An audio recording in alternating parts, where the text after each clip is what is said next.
Welcome back to Sip and Talk. And guess what? I managed to pour my coffee this morning without deploying a spill containment system. That's a win. That means the day is already going better than most.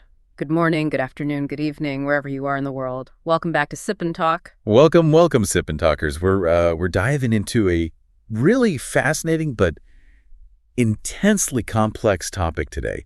It has this strange Jekyll and Hyde quality to it. It really does, because when you look at Taiwan through, the typical international lens, the news reports, the economic data, all the freedom indices, it's consistently praised. Well, absolutely. It's the lighthouse of democracy, a global tech hub. I think I saw it ranked as one of Asia's most free places again recently. Right. The global consensus is one of admiration, and yet the narrative coming from its massive neighbor consistently seems to boil down to one strange, single-minded, and frankly, aggressively dismissive philosophy. That's the part that's so jarring. It's what we're calling the I don't care narrative. Exactly. It's this complete unilateral dismissal of Taiwanese reality and all of its achievements. It's a philosophy we really need to deconstruct today. It's just astonishing when you see it laid out. You look at everything Taiwan has built over decades of hard work, and the response from across the strait is just this pre-programmed dismissal. It just overrides all these universally recognized values. It's a mechanism that's really designed to nullify legitimacy. So Taiwan has built a multi-party democracy with competitive, free elections, massive voter turnout. I don't care. Taiwan has incredibly progressive human rights, like being the first in Asia to legalize same-sex marriage, and they've established robust human rights commissions. I don't care. The Taiwanese people have cultivated a distinct, vibrant culture, their own language usage, a uniquely open lifestyle. Doesn't matter. I don't care. Taiwanese citizens overwhelmingly and consistently reject unification under the current political conditions. Nope. I don't care. The single underlying and deeply worrying motto isn't a request for a negotiation. It's a demand for surrender. I don't care, you must concede to me. And the mechanism used to reinforce this at home is what some researchers have called the narrative infantilization project. That term is so apt, infantilization. It means they're intentionally simplifying and emotionally charging the issue for their own domestic audience, right? Exactly. They're reducing a complex geopolitical and human rights situation down to a petulant demand that just has to be met. So Taiwan's complex, lively elections. In Chinese state media, they're framed as a chaotic, Western-manipulated farce. And what about their human rights advances? Oh, that's just labeled as dangerous Western infiltration that's designed to corrupt society. And even their biggest economic assets, like TSMC, which basically runs the world's tech. That gets subjected to this simplistic logic, too. Right. It's not described as a result of Taiwanese ingenuity, but as something that should inherently belong to us. It's a pure assertion of right, without any recognition of the decades of effort or democratic governance that made it possible in the first place. It's an attempt to render everything that is globally celebrated about Taiwan as worthless, simply because it conflicts with a political goal. But you know what a bully fears the most? A mirror. A clean, undeniable reflection of reality. And that is the core thesis of our deep dive today. Taiwan is so much more than just an island. It represents a living, successful, thriving countermodel. Right. If you're listening to this from outside the region, understanding Taiwan's profound uniqueness is absolutely essential to grasping the true nature of this threat. We are talking about the most complete, successful, and progressive democracy in East Asia. It's a beacon of multi-ethnic, multilingual development. And it stands as this powerful demonstration that Chinese-speaking societies can and do achieve robust governance and freedom of expression without authoritarianism. And that's why its very existence is such a challenge. Yeah, if you try to look at this solely as a political dispute or some old Civil War conflict, you miss the profound human cost and the value conflict at its heart. It's not just about territory. It's about whose values, freedom, or coercion will guide the future of the region. So today, our mission is to explore exactly how Taiwan acts as this uncomfortable mirror, exposing the single-sided, violent logic of the bully. And forcing the global community to seriously question what we truly value in self-determination and, well, global governance. It's a powerful mission. So let's start by analyzing the brute force demands. We are moving into part one, the anatomy of the bully's threat. Let's unpack this. If you really distill the cross-strait policy, The conversation is never about how the people of Taiwan might be governed better or more fairly in the future. No, not at all. It immediately bypasses all of their democratic achievements and jumps straight to the single, non-negotiable demand for unconditional unification. And that word unconditional is key, isn't it? It's everything. It's a refusal to recognize the legitimacy of the Taiwanese government or the will of its people. The focus is entirely on military deterrence and absolute political control. It's not a demand for dialogue, it's a demand for surrender. And when they talk about that, the rhetoric becomes terrifyingly extreme. This isn't just, diplomatic jargon. It's psychological warfare. It is. It's designed to maximize fear and fatigue, both in Taiwan and internationally. And this rhetoric, which gets amplified through official channels, it really falls into two main, deeply disturbing categories. Okay, so what's the first one? The first is targeting people and identity. This is the idea that the people themselves, the Taiwanese people, are the obstacle. And this is where that chilling concept comes from, right? The one that's been gaining notoriety online. Leave the island, not the people. Yes. Wait, it's a concept that is just breathtaking in its dehumanization. I mean, it explicitly frames Taiwanese citizens not as people with rights or choices, but as, movable objects. Or worse, as targets for cleansing or elimination. The underlying message is snark. We want the territory. The people who resist our ideology are disposable. Wow. And whether that's serious military planning or just pure psychological terror, it implies massive casualties. It implies the systemic removal and re-education of anyone labeled a stubborn independence force. It suggests the entire democratic system must be erased and the population ideologically reformed, similar to tragic campaigns we've seen in other regions under centralized control. The psychological cost of living under that specific, repeated threat, I can't even imagine it. Forcing 23 million people to constantly contemplate their own potential non-existence simply for choosing democracy. And that brings us to the second category. Targeting infrastructure and defense. This is about the raw military capability. Right. It's aimed at overwhelming the island rapidly. This is the saturation bombardment or Mumfree rhetoric. And when they say saturation, what are we talking about here? We're talking about the emphasized use of hundreds, possibly thousands, of short-range ballistic missiles. Things like the DF-11 and DF-15 series, all fired simultaneously. The goal isn't just to defeat Taiwan's military, but to achieve complete paralysis. It's a strategy that's all about speed. They're constantly pushing this idea of a 7-day liberation or a lightning war, right? Exactly. The claim is that the initial assault would be so brief and overwhelming that international intervention would be impossible or just arrive too late. So they'd hit military bases, communication networks, critical infrastructure like ports and power grids all at once. Yeah, and what makes this so impactful is that this isn't just some classified strategy document. This rhetoric with these high-def animations of successful missile strikes, it's all over their propaganda videos. Yes, it's designed to create maximum psychological fatigue and this deep-seated feeling that resistance is completely futile.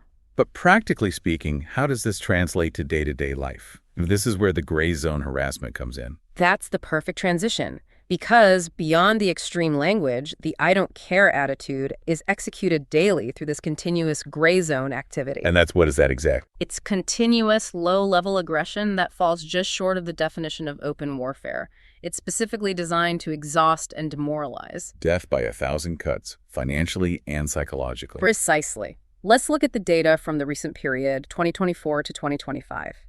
Chinese military jet overflights simulating blockades have reached unprecedented frequencies. How many are we talking? Over 2,000 jet sorties in a single year. These aren't just flybys. They are simulating invasion and blockade maneuvers. That's an insane operational burden. Yeah. I mean, think about the direct cost. Taiwan's Air Force, often flying older jets, is forced to scramble constantly. That burns massive amounts of fuel. Millions of dollars worth annually. But maybe more critically, it taxes the personnel, it increases maintenance backlogs, and it just accelerates the aging of their fleet.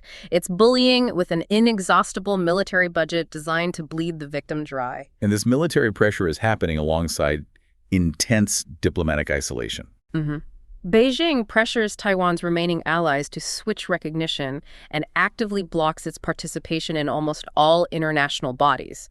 A crucial example is the CPTPP. A big trade agreement, right? Yeah. The Comprehensive and Progressive Agreement for Trans-Pacific Partnership. Why is blocking that so significant? For Taiwan, joining would provide vital economic diversification away from the mainland. It would cement its integration with other democratic economies like Japan, Canada, and Australia. So blocking its access is just a pure diplomatic weapon. It is. It's designed to limit Taiwan's economic maneuvering room and to assert that Taiwan does not have the right to form independent trade relationships. But the real height of the I don't care attitude, for me, is the economic weaponization. It just reveals the complete self-serving hypocrisy. Oh, this is the bizarre paradox. You see these sudden, highly publicized bans on specific Taiwanese agricultural products, pineapples, grouper, fish framed purely as political punishment. Designed to hurt local farmers and cause internal dissent, it's calculated political messaging. Right. And yet, simultaneously, Beijing remains profoundly dependent on Taiwan for the single most critical component of its industrial and military modernization. Advanced semiconductors. That's right. Taiwan's TSMC alone accounts for an estimated 70% of China's chip imports.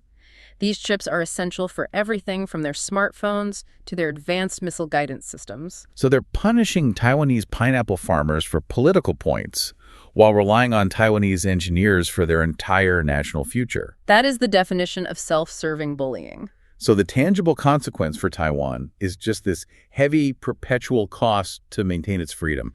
We've seen their defense budget rising significantly, recently hitting 3.3% of GDP. And with targets to reach 5% by 2030, that's money that is being diverted from social programs, from infrastructure, from education, simply to defend their self-determination against this constant, aggressive threat. It's the price of being the mirror. And it's a cost they pay daily just to ensure they can exist as they choose. Okay, so now that we've established the severe brute force logic being used against them, let's flip the lens completely. We need to show the audience why the bully is so terrified. We're moving into part 2. The uncomfortable mirror Taiwan's unquestionable values. This is the key. The reason Beijing can't just absorb Taiwan without this tremendous international and domestic backlash is precisely because Taiwan's success provides the most powerful, factual counter-narrative to authoritarian claims. So its continued existence is the mirror. It exposes the political failures and the ultimate lack of legitimacy of single-party rule. It shows that of global top 12 and first in Asia. That's a quantitative assessment. And the data highlights a perfect score in electoral process and pluralism. The transition itself was miraculous. After they lifted martial law in 1987, Taiwan didn't descend into chaos. It achieved this peaceful, vibrant transition driven by genuine grassroots participation. It was a truly organic revolution for freedom. And this is where the mirror shows the sharpest contrast: transitional justice. Right, so instead of burying the past, they confront it. Taiwan actively instituted commissions and memorials, most notably for the 228 incident. It takes that historical trauma, acknowledges the wrongs committed by the previous authoritarian government, and uses that painful history to build accountability and democratic education. That is so profound. A democracy says we acknowledge our past mistakes and we build institutions to ensure they never happen again. It builds trust. And it's the complete opposite of a regime that suppresses historical wrongs and requires citizens to adhere to an official, sanitized version of history. Taiwan uses history as a lesson in freedom. Which naturally leads us to Mirror 2, the human rights beacon. Yes. Taiwan proved that modernization does not require sacrificing social and personal freedom. In fact, it enhances it. And the prime, globally resonant example has to be LGBTQ+ rights. Absolutely. Following a landmark constitutional court ruling, Taiwan became Asia's first country to legalize same-sex marriage in 2019. That act sets a moral and institutional standard for the entire continent. But it's more than just one law, right? They've built institutional safeguards. They have, like the Independent National Human Rights Commission, established in 2020, with genuine investigative powers. And they proactively work to internalize UN human rights covenants. That means they translate global standards into domestic law and actually invite international scrutiny. I think we have to ask the critical question, though. Is Taiwan a perfect human rights utopia? Of course not. No democracy is perfect. The U.S. State Department's reports praise Taiwan, noting the absence of systematic, major abuses. But they also detail challenges, particularly concerning the treatment of migrant workers, which is a known issue. But the crucial distinction is the ability to acknowledge those shortcomings. For journalists to report on them, for civil society to openly criticize the government without fear of reprisal. That is the democratic strength. It is. It's the difference between a society that tries to seem perfect by silencing its flaws and one that strives for progress through open critique. Okay, let's talk about the cold, hard reality of global economics. Mirror 3, global economic indispensability. This is where the bully's "I don't care" logic just crashes head-on with reality. Right. We have to talk about the Guardians of the Nation cluster, spearheaded by TSMC. Taiwan's dominance in advanced semiconductor manufacturing isn't just a commercial success, it's a global strategic asset. It's strategic leverage that you can't just easily outsource or replicate, can you? No. Consider the most advanced process nodes 3 nanometer, 5 nanometer.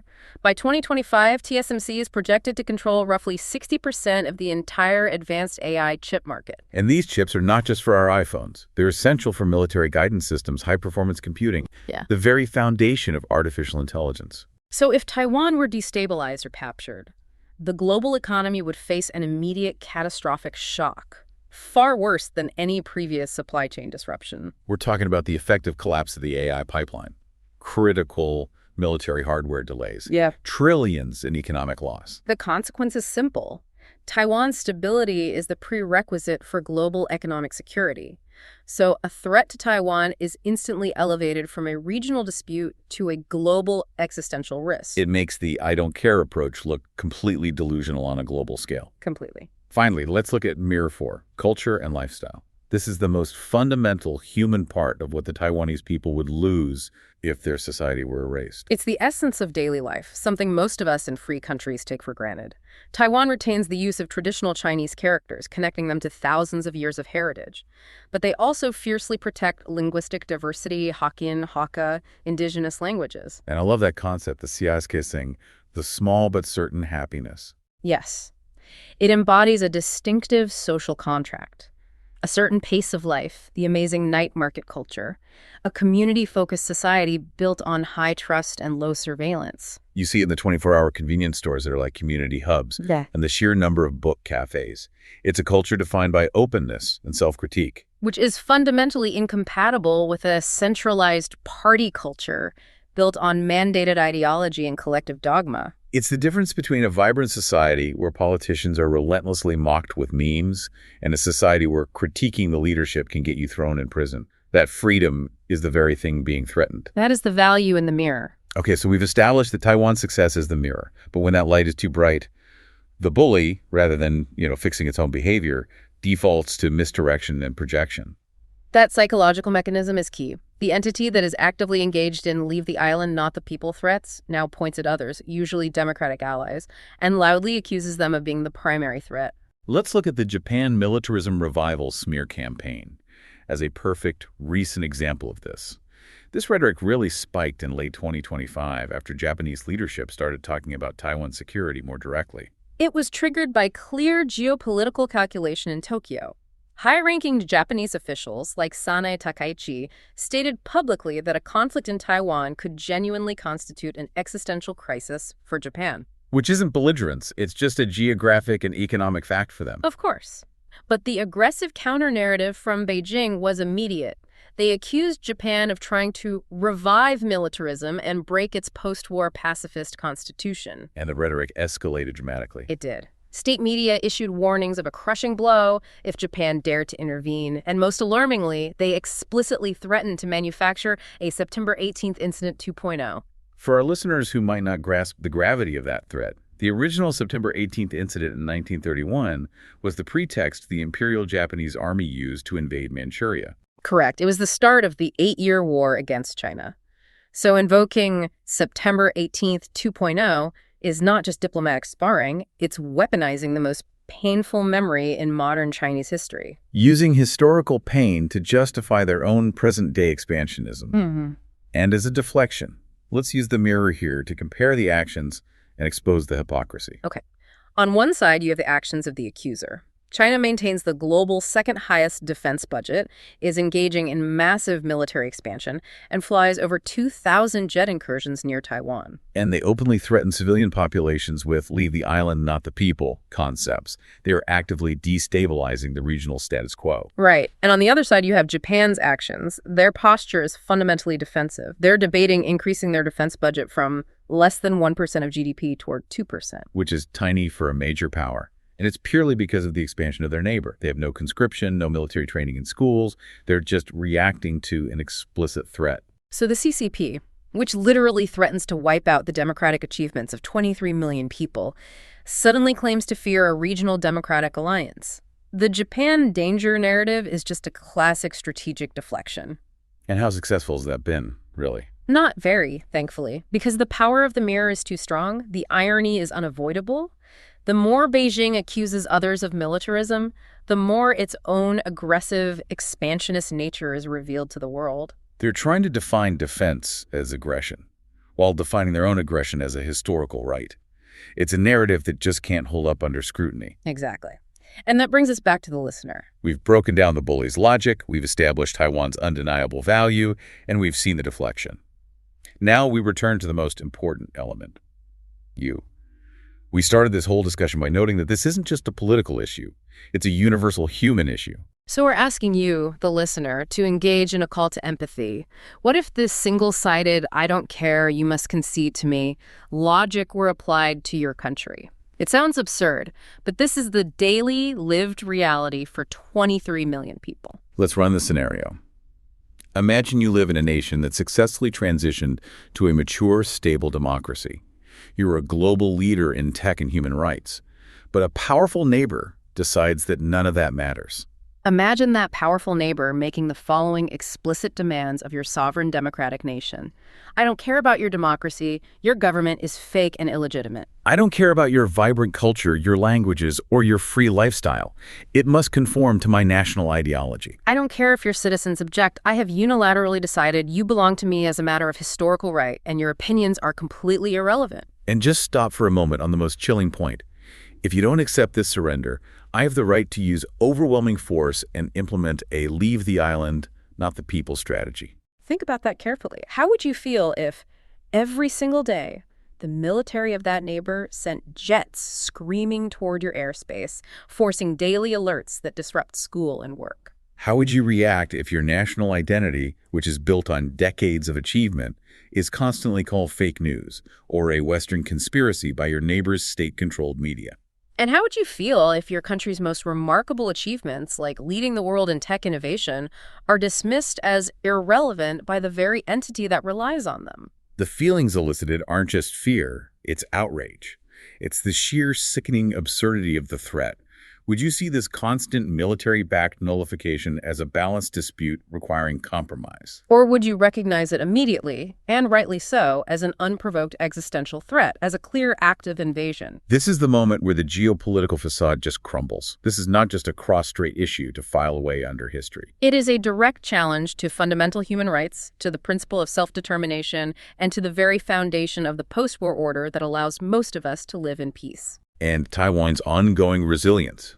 Its choice to respond to military threat with stronger democracy and indispensable technology rather than submission is just a profound testament to the human spirit against this kind of existential bullying. They're fighting the bully not just with defense budgets, but with the undeniable power of their values. And that choice is the most potent weapon in the mirror. As we wrap up this deep dive, the final summary is clear. Taiwan is the uncomfortable mirror reflecting the fundamental choice facing the 21st century, the choice between universal value and single-sided violence.